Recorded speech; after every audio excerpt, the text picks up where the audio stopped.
ఓం శ్రీరామచంద్ర పరబ్రహ్మణే నమః. శ్రీ గురుభ్యో నమః. శ్రీమాత్రే నమః. శ్రీ గణేశాయ నమః.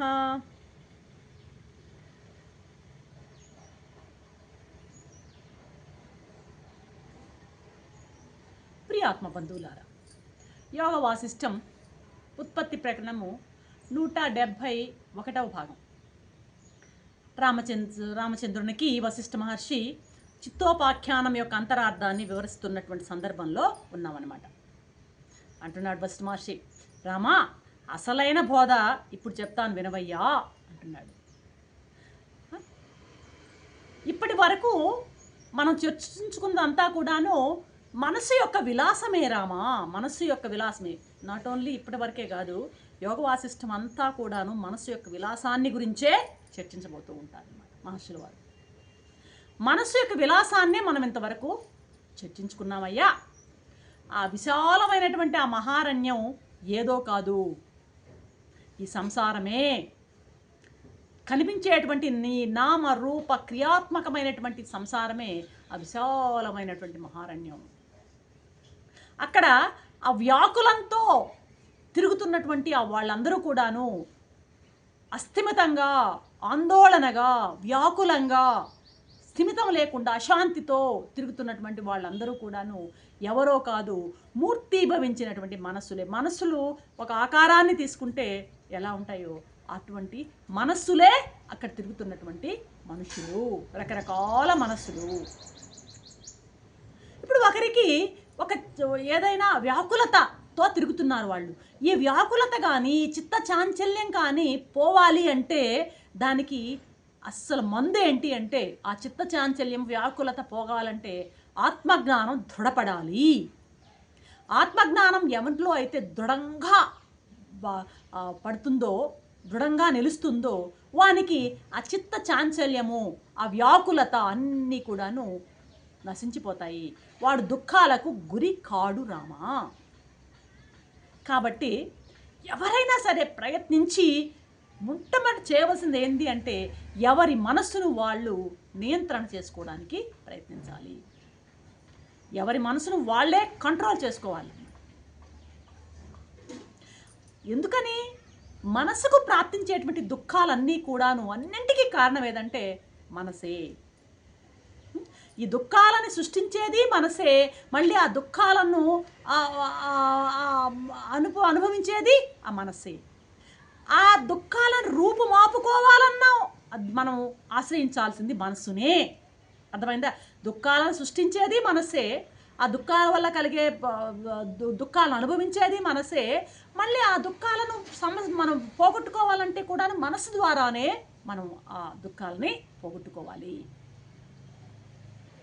కాబట్టి ఇవన్నీ జరగాలంటే ఏం కావాలి? ముందు వివేకం కావాలి. అందుకే అక్కడ వశిష్ఠ మహర్షి వివేక రూపంలో ఆ మనసులందరికీ దర్శనం ఇవ్వడం అన్నమాట. వివేకం కావాలి.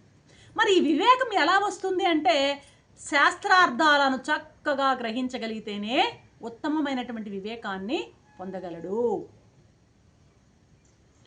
అర్థమైందా? ఎవడైనా సరే ఉత్తమమైన వివేకం బాగా పెరగాలంటే శాస్త్రార్థాలను, మహర్షులు చెప్పినటువంటి శాస్త్రాల యొక్క అర్థాలని చక్కగా గ్రహించాలి. సారాంశాన్ని చక్కగా గ్రహించినప్పుడు వాళ్ళకి వివేకాన్ని వాళ్ళు పొందుతారు. ఆ వివేకం పొందినటువంటి మనసు ఏం చేస్తుందంటే ఆ సంసార బంధం నుండి విడిపడుతుంది, సంసార బంధనాలన్నిటినీ త్యజిస్తుంది. ఎప్పుడైతే ఈ సంసార బంధనాలన్నీ కూడాను, లౌకికమైనటువంటి ప్రాపంచిక బంధనాలన్నీ కూడాను వదిలిపోతాయో అప్పుడు ఆ చిత్తంలో, ఆ మనసులో సహజమైనటువంటి ఆనందం వెల్లివరుస్తుంది. ఇప్పుడేంటి? ఆనందం సహజంగా వెళ్ళి విరవాలి అంటే ఏం కావాలి? ఆ బంధనాలన్నీ వదలాలి. ఈ బంధనాలన్నీ ఎలా వదులుతాయి? వివేకంతో వదులుతాయి. వివేకం ఎలా కలుగుతుంది?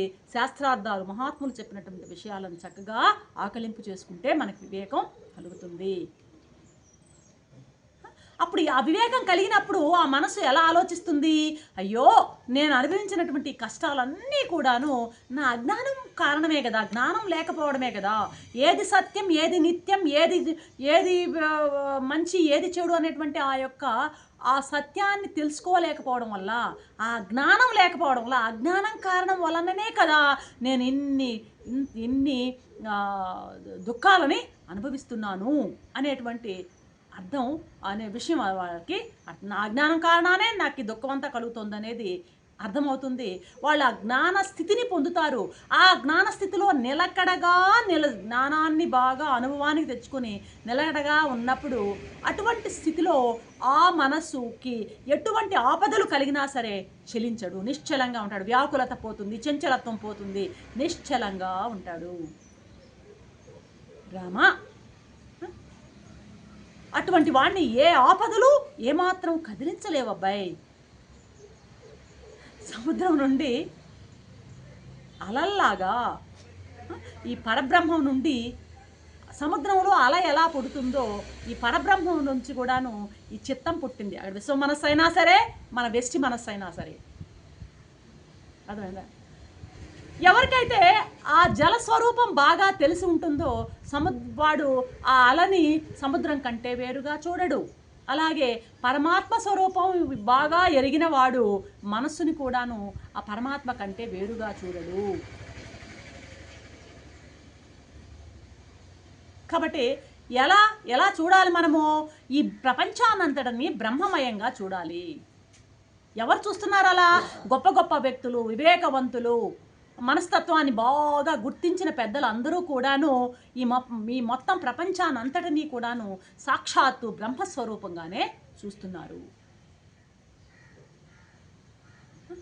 వాళ్ళు భిన్నంగా ఫలానా ఫలానా ఫలానా విశేషాలుగా కనిపించే వాటి అన్నిట్లోనూ వాళ్ళు ఏకత్వాన్ని చూస్తున్నారు, ఏకమైనటువంటి పరమాత్మను చూస్తున్నారు. విడివిడిగా కనిపించేటువంటి అన్నింటిలోనూ ఏకమైనటువంటి ఆ తత్వాన్నే చూస్తున్నారు అంటూ సందర్భంగా వశిష్ఠ మహర్షి ఎప్పుడు వీలైతే అప్పుడు బ్రహ్మతత్వాన్ని, మనస్తత్వాన్ని రెండింటినీ అటు ఇటు చెప్తూనే ఉంటారు కదా. మళ్ళీ చెప్తున్నారు, రామా, పరబ్రహ్మం అనేది సర్వశక్తివంతమైందయ్యా, అది సర్వవ్యాపకమైందయ్యా, అది పూర్ణము. ఎప్పుడు దాంట్లో తరుగు అనేది మనం చూడము, పూర్ణంగా ఉంటుంది. అది అవ్యయం, అది వ్యయం కానిది, ఖర్చు కానిది అనమాట అవ్యయం.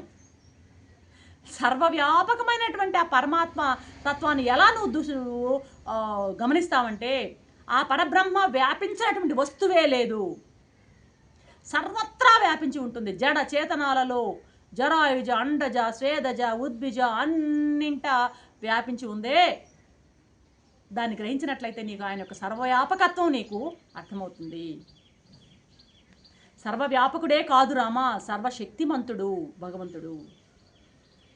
ఆ అన్ని శక్తులన్నీ రాసిపోసినట్టు ఉంటాయి ఆ పరమాత్మలో. అన్ని సర్వశక్తులు ఆ పరమాత్మ యందే నిబిడీకృతమై ఉంటాయి. నీకు అసలు విడివిడిగా ఆ శక్తి ఈ శక్తి సంపాదించాల్సిన పనే లేదు, నువ్వు ప్రయత్నించాల్సిన పని లేదు. ఎందుకంటే మొత్తం ప్రపంచాన్నంతా బ్రహ్మస్వరూపంగా చూసావంటే ఆ పరమాత్మే సర్వశక్తిమయుడు కాబట్టి నీకు ఆ శక్తులన్నీ కూడా ప్రపంచమంతా ఆ సర్వశక్తిమయం కాబట్టి ఆ పరమాత్మను పట్టుకున్నావంటే నువ్వు సర్వశక్తులు నీకు ప్రయోజనం చేకూరుస్తాయి అంటూ, రామా, ఈ పరబ్రహ్మకు చెందినటువంటి చిత్తు యొక్క శక్తే సకల శరీరాల్లోనూ కనిపిస్తుందయ్యా. నాట్ ఓన్లీ శరీరాలే కాదయ్యా, గాలిలో చలన శక్తి, ప్రచండంగా వీచేటువంటి గాలిలో ఉన్న శక్తి పరమాత్మదే. ఒక అలాగే కదలకుండా నిశ్చలంగా ఉన్నటువంటి పర్వతంలో ఆ నిశ్చల శక్తి, కదలకుండా ఉండే శక్తి పరమాత్మదే. నీళ్లు అలా పోసామంటే ప్రవహించేటువంటి ఆ శక్తి ఎవరిదనుకున్నావు? పరమాత్మదే. ఆకాశాన్ని చూడు, దాంట్లో ఉన్నటువంటి శూన్యశక్తి, ఆ శూన్యశక్తే లేకపోతే మనం నివసించలేము కదా. ఆకాశం మన అందరికీ అన్నింటికి అవకాశం ఇస్తోంది. ఆ శూన్యశక్తి ఎవరిదంటే పరమాత్మదే. అంతేకాదబ్బాయి, ఈ పరమాత్మ యొక్క ఈ శక్తులు దశ దిశల్లోనూ వ్యాపించి ఉన్నాయి. ఎంతగా చెప్తున్నా అంటే నశించే పదార్థాలలో నాశన శక్తి కూడా అదే అంటున్నాడు. అంటే ఒకటి ఏదైనా కుషించుతుంది అనుకోండి, ఆ కుషింపజేసే శక్తి కూడా పరమాత్మ శక్తేనట. డికంపోజ్ చేసే శక్తి కూడా అనమాట. శోకించే ప్రాణులలో శోక శక్తి కూడా, ఏడ్చేవాళ్ళు ఏడుపు కూడా పరమాత్మేనట. సంతోషించే వాళ్ళు సంతోషం కూడా పరమాత్మేనట. వీరులలో వీరశక్తి పరమాత్మేనట. సృష్టిలో ఉన్నటువంటి అన్నీ కూడాను సంహారక శక్తి, సృష్టికి శక్తి, లయశక్తి, స్థితి శక్తి అన్నీ కూడాను పరమాత్మ యొక్క, ఆ పరబ్రహ్మ యొక్క శక్తులే. రామా, పండ్లు, పూలు, కాయలు, కొమ్మలు, ఆకులు, రెమ్మలు, వేళ్ళు అన్నీ కూడాను ఒక చిన్న బీజంలో ఎలా ఉంటాయో అలాగే పైన పేర్కొన్నటువంటి శక్తులు అన్నీ కూడాను పరబ్రహ్మలో ఉంటాయి అబ్బాయి. కాబట్టి రామా, ఇంతే కాదబ్బాయి, జడాలు చేతనాలే కాదు, ఈ జడ చేతనాలు రెండూ కలిసినటువంటి జీవుడు ఒకన్నాడు. మనం ఉన్నాము. జీవుడు కూడాను ఆ బ్రహ్మంలోని వాడే. కాబట్టి నేను అని భావించేటువంటి జీవుడిలో కూడాను బ్రహ్మమే అనేటువంటి ఆ విషయాన్ని, అందులో ఉన్నది కూడా బ్రహ్మశక్తే అని నువ్వు గ్రహించవయ్యా రామా అంటూ కొనసాగిస్తున్నారు వశిష్ఠ మహర్షి. ఓ రామా, మనన శక్తితో కూడినటువంటి చైతన్యమే మనస్సు అబ్బాయి. మళ్ళీ చెప్పాను కదా, బ్రహ్మాన్ని మనస్సుని పట్టి పట్టి పట్టి పట్టి తిరుగుతుంటారు వశిష్ఠ మహర్షి. ఇక్కడ ఏంటంటే కంటిన్యూటీ లేదు అనేది కూడా మన భావన రాకూడదు. ఆయన చెప్పినటువంటి ప్రతి అంశాన్ని, అంటే ఒక్కొక్క శ్లోకము, ఒక్కొక్క ఆ యొక్క మంత్రార్థం కూడాను ఒక్కొక్క ఆటం బాంబు అనమాట. కంటిన్యూటీ లేకపోతే ఏంటి, మనకు ఆ యొక్క తత్వం అర్థమైతే చాలు అనమాట. అలాగా దానికోసం కూడా మనం ఎదురు చూడకూడదు. ఏంటిది ఇది చెప్పారు మళ్ళీ ఇక్కడి నుంచి ఇటుపారంటే అలాగే చెప్తారు, మనం అలాగే తీసుకోవాలన్నమాట. కాబట్టి ఏమంటున్నాడు రామా, నేను అనేటువంటి భావంతో ఉన్న జీవత్వం కూడాను పరబ్రహ్మే అని గ్రహించవయ్యా. ఆ పరబ్రహ్మం సర్వవ్యాపి, మనన శక్తితో కూడినటువంటి చైతన్యమే మనస్సయ్యా. మనస్సు ఎట్లా ఉంది, ఆ చైతన్యం మననం చేసింది, ఒక్క ఆలోచన వచ్చింది, ఆ ఆలోచన 2-3 ఆలోచనలు గట్టిపడింది, మనసుగా తయారైంది. ఎక్కడి నుంచి పుట్టింది మనసు? ఆత్మ నుండే పుట్టింది. మనన రూపమైన మనస్సు ఆత్మ నుండే పుట్టింది. కాబట్టి మనస్సు కూడా ఆత్మే. కాబట్టి ఇప్పటి వరకు చెప్పిందంతా ఏంది రామా, బ్రహ్మాండం అంతా కూడాను బ్రహ్మమేనని నువ్వు భావించు. ఇది అది నువ్వు నేను అనేటువంటి ఆ భేదభావం అంతా కూడాను ఫలానా ఫలానా ఫలానా దృష్టి అంతా భ్రాంతి మాత్రమే, వాస్తవం కాదది. మనదంతా బ్రహ్మమే. కాబట్టి ఈ జగత్తులో కనిపించేటువంటి చిత్ర విచిత్రాలు అన్నీ కూడాను మనసు చేసే కల్పనలే అని నువ్వు అర్థం చేసుకో. మనసుతో ఏమి సంకల్పిస్తే అదే జరుగుతుంది. ఇందుకు మనం చెప్పుకున్నాం కదా, 5వ ఉపాఖ్యానం, వాళ్ళు మనసుతో సంకల్పించి బ్రహ్మలే అయిపోయారు సాక్షాత్తు. రామచంద్ర, ఈ జగత్తంతా ఆత్మే. చివరిగా నేను చెప్పేది,